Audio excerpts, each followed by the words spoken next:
Hello everyone. Thank you so much for everyone who has subscribed to the channel. I will never take you for granted. I appreciate all your support. For anyone who is watching this and has not subscribed, please I ask you to subscribe. Thank you. We are back again at base. Today we are going to find out why transportation fares are so expensive in Britain. It is terribly hard to justify given the current state of infrastructure. Transportation in England is expensive due to several factors. Limited government subsidies is one of them.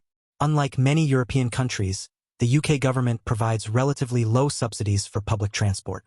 This means that the operators need to cover their costs and make profit, leading to higher fares.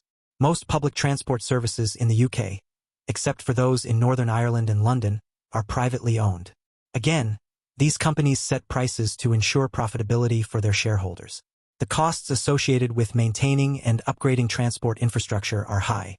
Major projects often run over budget, and these costs are passed on to the consumers through higher fares.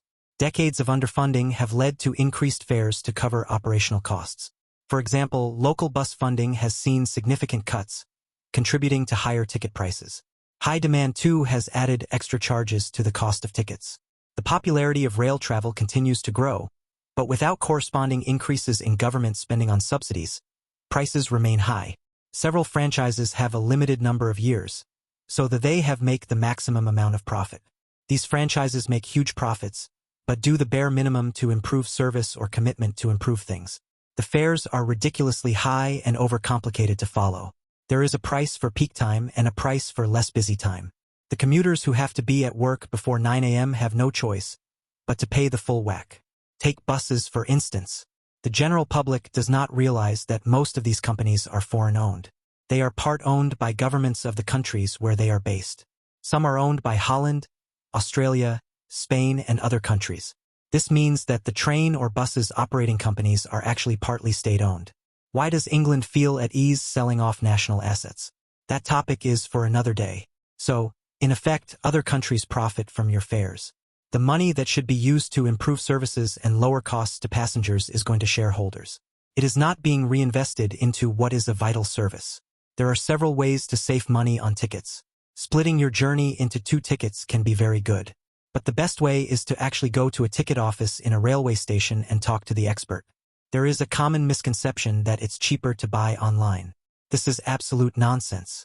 Pretty much every ticket you buy online can be bought at a ticket office. Add to this the fact that a lot of people mostly purchase from independent companies such as Trainline, which actually costs more due to booking fees. Advertising for these sites is worded very carefully to give the impression that they are somehow cheaper, but they don't tell you that they don't actually have any tickets. They pass on the tickets that can be bought on the same price everywhere else. The additional fee is how they make money. An example that happened recently. I went to the online ticket office to collect the ticket that I had bought online. By the way, I had paid £12 fee for the privilege. The man at the ticketing office looked at the ticket and told me that he could have saved me around £27. There are bargains to be had if you know how to look. The staff at the train stations are trained to sell the cheapest ticket for the journey you are making. So always check with the train ticketing office before you part with your money online. I have always found the staff at my local quite helpful. When the government privatized the railways in 1991, the new operators introduced new restrictions on off-peak tickets. Now let us go back to why transportation in the UK is so expensive. Trains in the UK are expensive because they have all been sold off to private companies, rather than being owned publicly. Private companies have only one priority, and that is to make profit. British people were told that privately owned train companies would mean competition, and that would drive down prices. Quite frankly, that was a load of rubbish.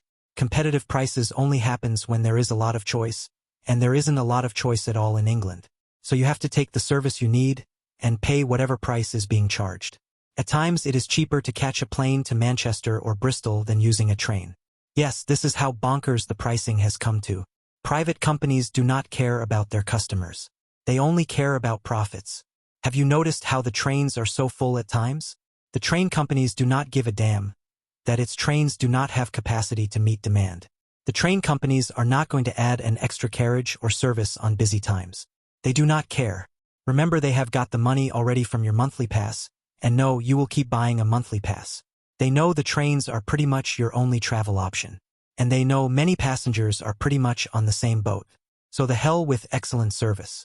The bottom line is, they will get their money and profits. You got them covered. They have no shame in announcing price increases. You all know that there is no improvement in the service. But they have to make profit. You are stuck with expensive, ineffective services with a few alternative options. All the trains and transportation in Europe is cheap because it is government-owned, and it is heavily subsidized. Let us all move to Europe.